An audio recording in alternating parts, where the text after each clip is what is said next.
In the middle of tremendous darkness and personal tragedy, false lights are trying to guide us, and they can bring shipwreck. We must be focused on God's pathways and His light in the storms of life. Christ is the light of navigation.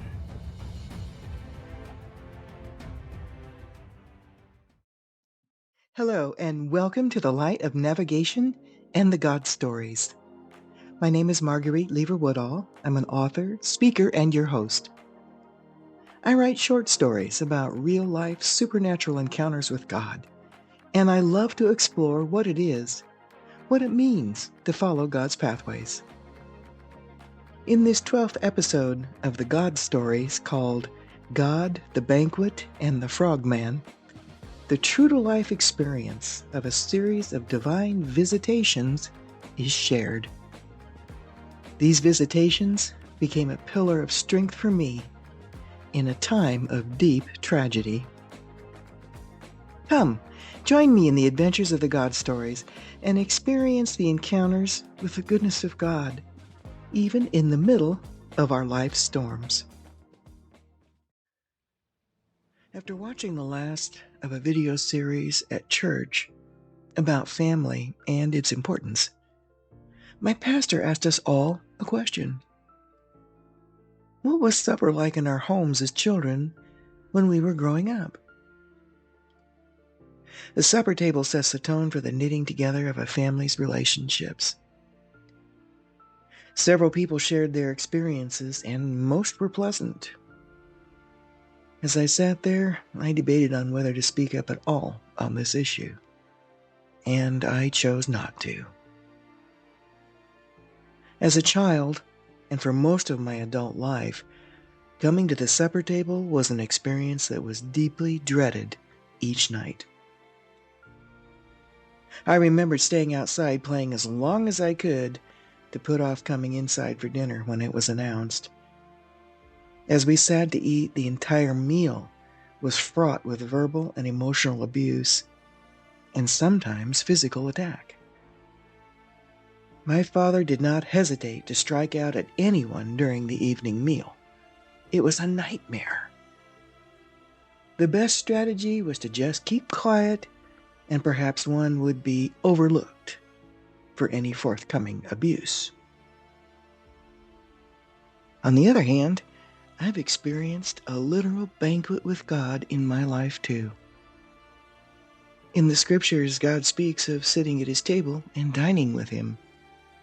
Christ spoke of knocking on the door of our lives and hearts and inviting Him in. Then He would dine with us. And yes, there's also the great banquet spoken of in Isaiah 25, after Christ's return. The God banquet I was invited to and attended occurred in April of 1988. My son Randall and I were visiting my parents at the time in the Seattle, Washington area. My husband Randy was a lineman and worked frequently out of state. In truth, our marriage was strained often because of his frequent travel, and I felt like my son and I took second place in his life. We rarely saw him when he was home in between jobs. Randy's given name was George Randall Woodall, but he went with his abbreviated middle name, Randy. He just didn't look like a George. At the age of 12, Randy had experienced a move of God in his life while attending a youth camp. A deep conviction to become a minister of the gospel knocked at his heart's door there. Immediately afterward, though, he began experiencing panic attacks that plagued him for many years. As a result, out of fear, he did not follow through with God's plan for his life. I had been praying for some time that he would return to God with his whole heart and follow once again.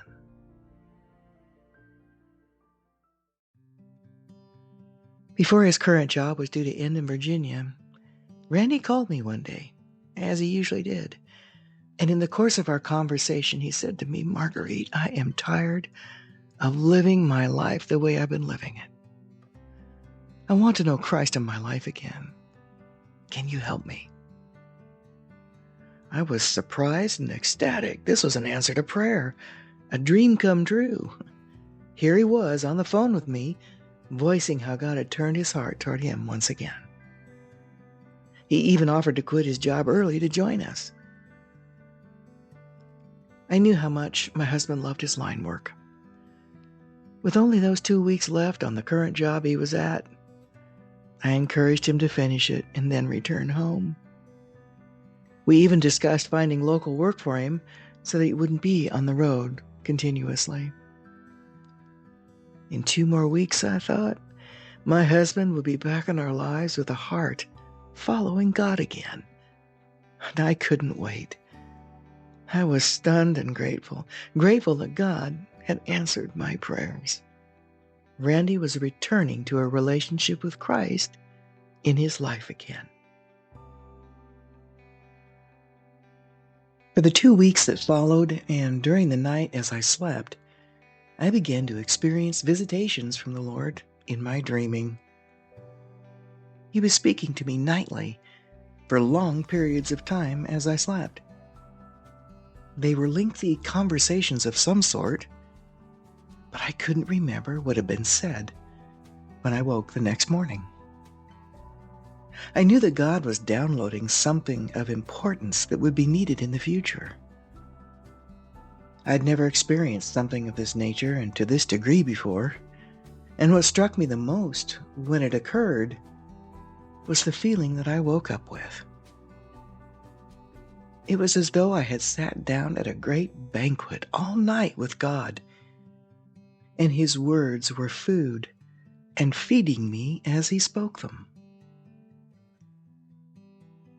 Each following morning, I woke up with a sense of fullness and satisfaction from listening to the previous night's conversations that, even now, is difficult to describe.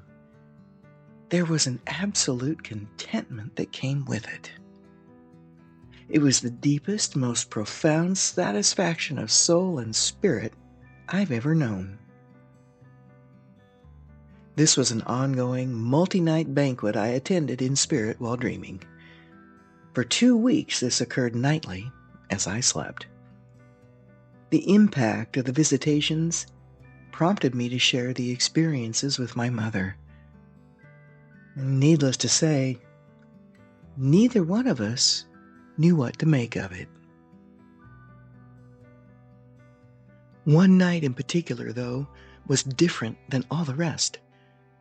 In one of the dreams, I was standing in a dark place. It was pitch black.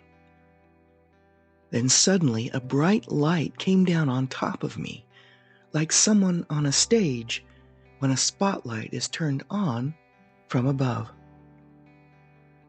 As the light hit me, I fell to my knees. In the light was the presence of God, and I could not stand before Him. My knees hit the ground like a sack of rocks. I even shifted downward in my bed as I fell to my knees in the dream. 2 emotions ran through me at the same time as God's presence manifested in those moments. There was a deep terror or fear of God, but at the same time, it was being tempered by His great love.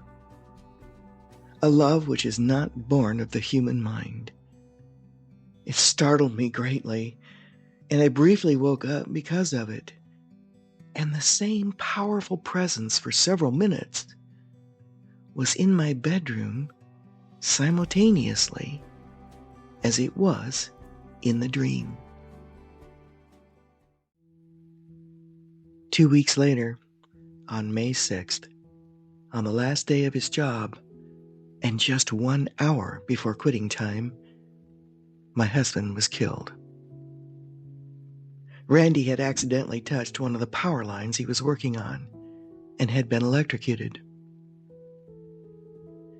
As I sat in my parents' home later that May afternoon, I was brought the day's mail right in the middle of the shock and grief that had engulfed me and my family. Mother's Day was just 2 days away, and Randy had sent cards and gifts ahead of time. There was one for my mother and one for me. In addition, there were carefully wrapped gifts for our son Randall for his upcoming birthday, too. All of these had arrived the same day and within hours of Randy's death, and deepened the sorrow even more. Randy was 34 years old, I was 32, and our son Randall was 4. Up until that time, I had never faced the death of a loved one before, much less a sudden one. As I entered the funeral home to make arrangements a few days later, I was asked if I wanted to see my husband's body to make sure everything was in order for the evening viewing that had been scheduled. I had dreaded this. I was facing death for the first time in my life and looking at the face of someone I deeply loved who was gone. I entered the room where Randy was placed and noticed immediately that my husband's face was very, very pale. Of course, there is a natural paleness from death, but this color came from a well-intentioned mortician's application of facial makeup, and it was just several shades too light. Randy was a deeply tanned individual. His blonde hair and blue eyes belied his American Indian heritage, which caused him to tan easily. I pointed this out to the mortician and directed him for several minutes on reapplying the darker shade of makeup, so Randy would have a more natural appearance. "Do you want his mustache shaved off?" he asked. "No," I said. "Randy wouldn't be without it in life." I was guided by a supernatural calmness and peace that I had never known or experienced before. There was no falling apart emotionally, and no fear for the 20 minutes of time that it took to reapply the facial makeup. I walked down the funeral home steps outside afterwards to try and take in all that I had just walked through. The moment I stood in the sunshine on those funeral home steps, the content of God's nightly 2-week visitations flooded my mind. Suddenly, my conversations with God were revealed. Those previous visitations and conversations had been walking me through the 20 minutes that had just passed. They were rehearsals in my sleep from the Holy Spirit to help me find the strength to face my first encounter with a personal death. God had been preparing me beforehand to comfort and guide me. I knew I would not have had the emotional strength and courage that was needed to walk into that room where my husband's body was if it hadn't been for God's preparations with me beforehand.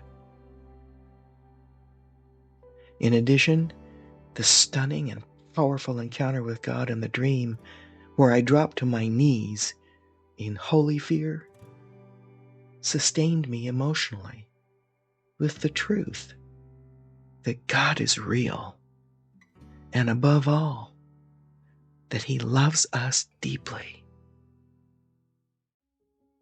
I will never forget the satisfaction I felt that surpassed my earthly ones that I'd ever had. God had spoken to me for hours on end while I slept, and for a few nights, for a short period of time, I dined at the banquet table of God. It was not filled with apprehension and uneasiness like the earthly one I'd known. When my pastor asked a simple question that he did, these were the memories that came to my mind. I've known both the table of love and the table of dread, and I look forward to dining at God's table of love in my future again. I'm sure you wondered about the Frogman in this story's title and where such a strange thing would fit in. My husband had the tendency to buy our son the cheapest and cheesiest toys you can imagine in the airports and towns that he traveled through. It was just how he rolled, and our son was quite spoiled by it. As I sat in the airport lobby, waiting for the flight home before the funeral, our 4-year-old son skipped over to the nearby airport store a few feet away. I had noticed a large fish tank in the store window with a battery-operated Frogman figure, dressed in diving gear, swimming around in it. I saw my son's rapt attention as he was looking at it, and it was really quite comical. Randall ran back out of the store promptly to ask me to buy the toy for him. It was difficult, but I had to tell him no.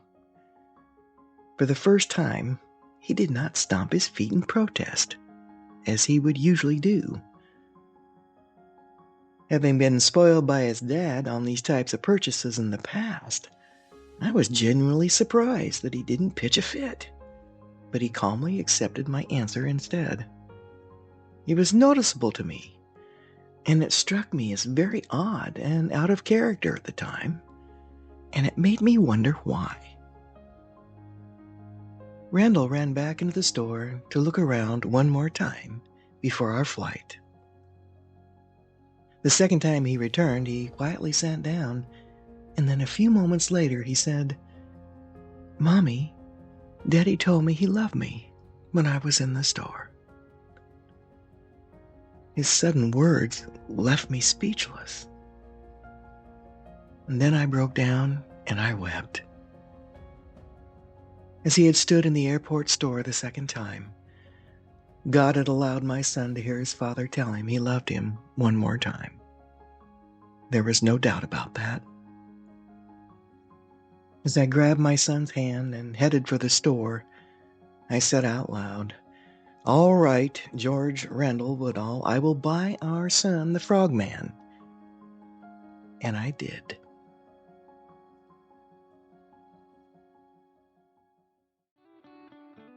Thank you for taking time to listen to my story. If this podcast is an encouragement for someone you know who wonders if God is present in our future trials and tragedies, please pass it on.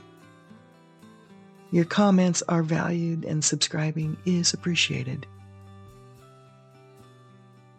In the next God Stories episode called God and the Time Clock Redemption, I'll recount a powerful story of a miraculous healing from God where the hands of time were turned back to save my life.